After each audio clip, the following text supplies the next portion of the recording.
Semaine, jour, mois, mensuel. Je me mets en mensuel. Voilà, comme je disais ici, on est en phase de retracement. Voilà, les prix de long terme devraient chercher la Kijun mensuelle qui, de toute manière, continuera d'avoir une ascension, comme celle-là. Elle aura certainement de petits plats, où ce grand plat-là, il est représenté par le plus haut ici et le plus bas là. C'est à peu près le 50%. Et les prix reviennent toujours se poser dessus.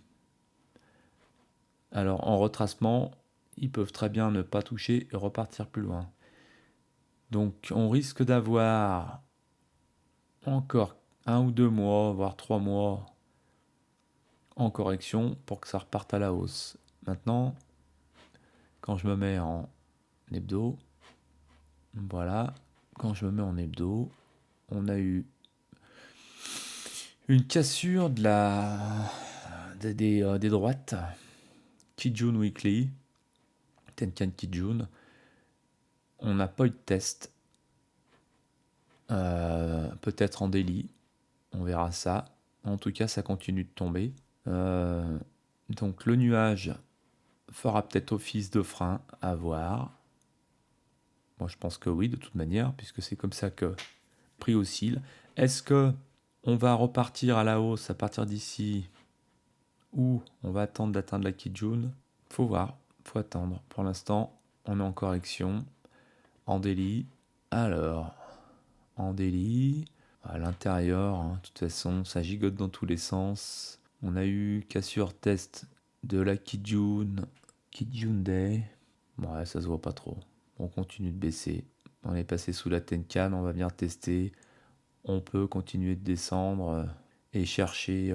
Si tu veux faire du trade, donc en short, on se met donc dans la tendance baissière de moyen terme.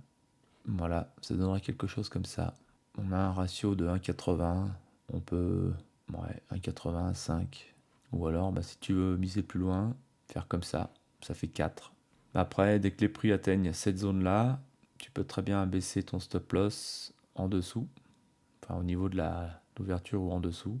Faut tester. Ok. Maintenant, le MGC. Micro Gold Future. Ok.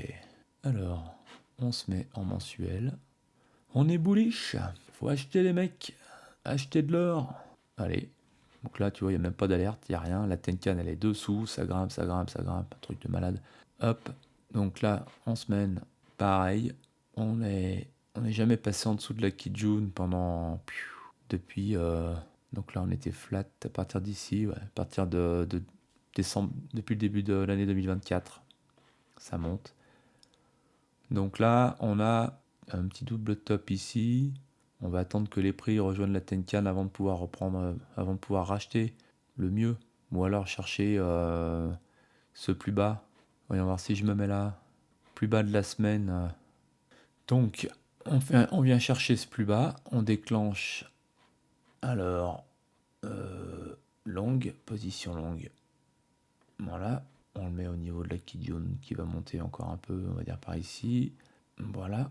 Moi, je me mets en journalier. Même en journalier, on a eu une petite zone où on était dans le nuage. C'est le moment où on a touché le plat de la Kijun Week. Mais tu vois, regarde là. On a un joli plat. Et ça a servi de support. Donc, faut toujours chercher les plats. Quand tu as un plat, surtout un Kijun. Plat Kijun. Là, on a un plat Kijun. Même pas. Bref, celui-là, il est significatif. On a un Kumo qui est assez gros là. Il n'y a pas de raison que les. De toute façon, c'est haussier donc. Par contre, tu vois, en objectif, alors l'Ishimoku, c'est un peu le souci d'Ishimoku, c'est que tu n'as pas de droite. T'as pas de droite qui te donne d'objectif à la hausse. Alors, à moins de faire du suivi de tendance et vraiment de veiller à chaque fois de ne pas passer sous le nuage en dernier lieu, ou alors, voilà, faut veiller quoi. Faut faire du suivi de tendance quand c'est comme ça. Alors après, ce qu'il faut faire, c'est utiliser les retracements de Fibonacci. Et donc là, Fibonacci selon la tendance. Donc, comment je peux tracer mon Fibonacci? On va dire que le point d'appui, c'est celui-là. Voilà, au plus haut. Et on va dire que le point de rebond, c'est celui-là. Et on peut aller chercher le 618. Je me mettrai là. Voilà. Donc ça, c'est du court terme, on reste en trading. Après, si tu veux faire du long terme, c'est sûr que en long terme, tu es tranquille. Mais dans tous les cas, si tu veux prendre position long terme, autant attendre un petit peu et venir le chercher ici. Donc maintenant, je me mets en 4 heures. Donc là, en 4 heures. Voilà, mais après, hein, ça, le 4 heures, c'est visible aussi hein, en daily, avec simplement en regardant les bougies. Mais ce que dit l'Ishimoku, c'est que quand les prix sont dans le nuage, ici, bah que t'es à plat, quoi. Mais bon, c'est un peu normal, hein. Plus de tendance, t'es flat. Zone de neutralité.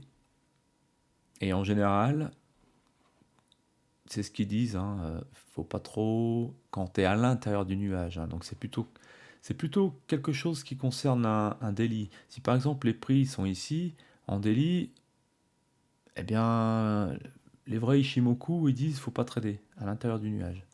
Trader moyen terme. Ouais. Là, quelque part, on est au-dessus du nuage, mais on est encore en retracement. On peut tracer une droite de tendance. Il faudrait que les prix cassent la droite de tendance pour pouvoir reprendre. Donc droite de tendance, je me mets là. Hop. Puis droite de tendance, si j'arrive à la choper. Voilà. Pour l'instant, tant qu'on n'a pas cassé cette droite, on ne prend pas position. Les prix vont peut-être faire comme ça. Atteindre là. Casser. Pullback. Et on reprend. À ce moment-là, tu peux prendre position longue, long terme.